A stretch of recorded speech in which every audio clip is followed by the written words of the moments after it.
Hi, my name is Attorney Walter, if not the third, and what we're going to be going through are the types of etiquette that you should have when approaching a Social Security disability attorney about taking on your claim.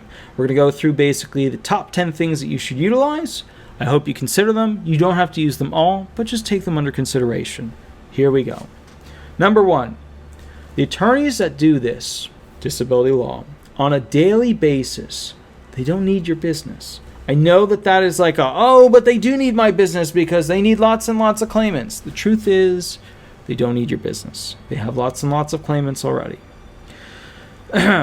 We are happy to have it, but keep in mind when you start off with ego and what you kind of go to over the first 2 minutes of how you interact with us and how you're trying to be, teach us something, trying to tell us how it's going to be, we just get turned off. We get offended. We practice this day in and day out. If you have a unique claim, yes, bring up the uniqueness by every effort, every push that you can. Okay? But don't start off with the egotistical of, this is how it's going to be, and You're approaching us to figure out how to fix a problem in your life. Right? That's the bottom line. You're approaching us, the professionals, who have to then go ahead and take a problem, apply our knowledge, be your smart friend, and then fix the problem. Number two, disability attorneys who practice solely disability benefits law are not in this for the big money. So when you guys go ahead and present this whole thing, they're like, oh, you're just doing this for them. No, there's no disability attorney out there other than the very few limited mega big box firms who are doing this for money. And that's just, cattle turnover. How many chickens are we feeding through the trough today? That's all that is, okay? So you got to understand something. We don't make money like PI attorneys. We should make more money because Social Security disability law is highly specialized. You don't go through law school usually with a class on it because it is highly specialized, okay? We are in this because we have a kind, maybe sometimes stupid, but very kind heart. So when you are like, shit, I'll just do it myself for that cost of the 25% of the back pay, which is less than any PI attorney gets, which is 33%. And then if they take you to a hearing or a trial or any of that, when they take you to a trial, it's 40%. We're only 25%. When you tell us, I'll do it cheaper myself. What we're thinking is, we're not insulted. We're not.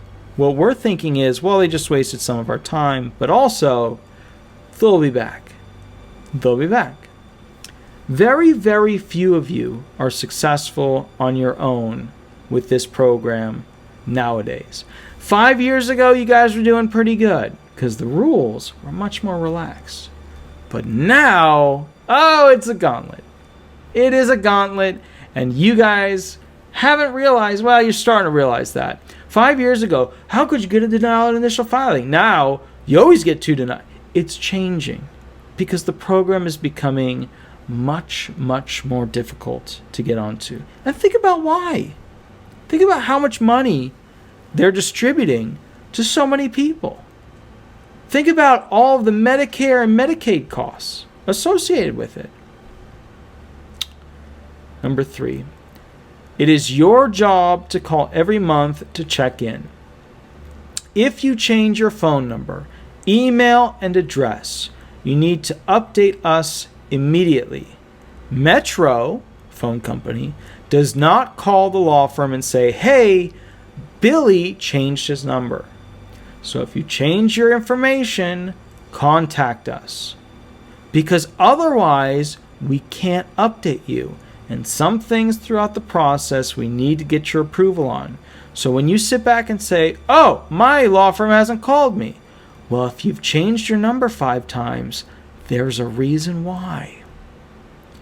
And I say this because the most egotistical people are the ones who screw up and piss off and just do everything wrong. And then they call you up and they lie and they say, I've been trying to reach you and I've called you a million times. What's the phone number you were calling from? Remember, we all have systems where we can search when you called. Number 4, when you call the attorney, realize that we need to know certain things to decide if we want to take the claim. like your age, the highest level of education, the top 5 impairments that you have, and current placement in the disability docket. Are you filed? Are you at initial filing? Are you at reconsideration? At the ALJ hearing level? Where are you at? Number 5, call from a quiet place. If you go into a store or a bathroom or outside or wherever it is quiet, please do that. It is actually hard to hear you with hip-hop, country, rock and roll music in the background. Some of you guys calling literally with that stuff going on. Because your phone's speaker uses a sound compressor to increase human sounds. A lot of you guys don't realize this, but your phone is a very complex machine. In sound editing, we have something that's called compression. And when you look at a sound wave, there's a bunch of spikes, and that's when it receives audio. The kicker is when you have audio-based sounds that are related to humanistic tendencies, like music with a singing voice, that phone will process that and bring all of those sounds that are here up in volume to here. So you will see an increase in gain, which directly reflects the volume that is heard by the party that you're interacting with. So, please call from a quiet place. We need to hear what you're saying. Number 6, don't lie. I mean, once a day someone lies to me. They do. So somebody lies to me at least once a day. But don't be the person that has to lie. If you mess up, just say, yeah, I screwed up. Just be honest about it. You'll feel better, and everyone will work on fixing it together, as opposed to waiting for the truth to come out down the line. You're sitting in front of the judge knows there's a lie, and you get denied because of it. Let us work with you to fix the lie. Try not to lie up front. Number 7. Most disability attorneys are very liberal people, okay? So don't hit them hard with conservative ideas while explaining your story. You can always hit me with those because I don't need to read there. If you want to hit me with the Democrat stuff or Republican stuff, go ahead. I know I've expressed some opinions on where things should be, and it's always from the standpoint of how do we give more rights to people? How do we give more to the people? I used to be one of those people who would sit back and go, you know what? Things are too costly. Things are way too expensive. How are we going to ever afford this? I've now read the new stimulus bills coming out when the country is trillions upon trillions upon trillions in debt. And I've seen this money flowing to other countries. Trust me, there's enough money. We should not have been receiving checks for $600 or the $1,400 that was supposed to be $2,000. We should have been receiving checks for $10,000 per person. We should have. We could have easily afforded it. You should have seen what they sent to Israel. And I like Israel. Israel has a lot of amazing medical, breakthroughs that America is not releasing to the general public, even though we have some of them. The bottom line is this. They could have released $10,000 to each person. Think about what that would have done. Okay? Think about what that would have done. Yes, some of it would have gone to illegal drugs. Yes, some of it would have gone to cigarettes. Yes, some of it would have gone to fraud and other things. Yes. But think about the large amount of people having $10,000 in their pocket. That's a down payment on something they need. Okay? 8. If you are the parent of a child who didn't call the attorney, and now you, the parent, are going to fix this whole claim by taking over it from the child, call the attorney and ask the current attorney where the claim is at and what can be done to improve it. Don't automatically fire that attorney. Give that attorney a chance. I always tell people that call in, give your attorney a chance to fix it. If you're still not happy after really trying, then reach back out to me. I recently had a claimant whose mom took over the claim, who then immediately fired me for another horrifically stupid firm. And I laughed so hard when it happened. I was just like, this lady is literally going to ruin this kid's life. The kid, unfortunately, was a drug dealer and a drug user and all these things, and the mom was just like trying to totally take over. Parents, please turn it on. Turn the brain on. Ask the attorney where the claim is at. Even if the attorney hasn't been able to communicate specifically with the claimant for an extended period because the claimant has had 5 different phone numbers, ask them what the plan is now that they can reach somebody who can reach the claimant. Give them a chance. I always say give the attorney a chance to work on it, cure it, get in contact with the person. And sometimes, yes, the parents have to take control and get in contact with the attorney. But don't be the person who says, I'm going to change everything, just because the kid lost their phone number 15 times, has had 8 different Metro phones since then. And, let's call it like it is.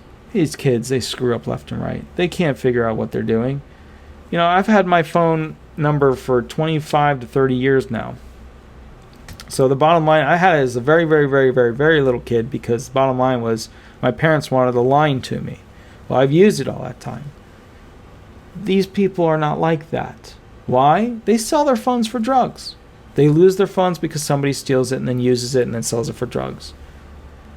I understand the parents want to come in and make like they're making changes, and those changes are going to fix everything.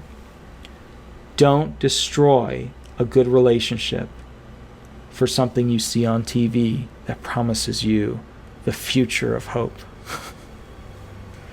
I try to be fair with you guys, because I know everybody's trying. 10. Be prompt with why it's not getting done, or getting it done. We would rather hear it's on your mind when completing things, completing forms, getting something done, going to the doctor, and that you are working on it, getting those things done. Then, hey, the law firm can't reach this person by phone, email, fax, whatever, because they are avoiding the law firm, because they are procrastinating about completing forms. Just say, I'm working on it to the law firm, and I'm not sure what to do with this section. Let the law firm reach out and help you and guide you. Let them help you and guide you. If the law firm doesn't want to be bothered, then you picked a bad law firm. But let the law firm work with you and guide you. If you're not sure how to do something, you probably have a mental block. If you have a mental block, let the attorney explain an easier way to fill it out. That's how you can tackle these things. Okay? Those are the 10 things that you should consider as claimant etiquette when dealing with Social Security disability law firms and trying to obtain a disability attorney.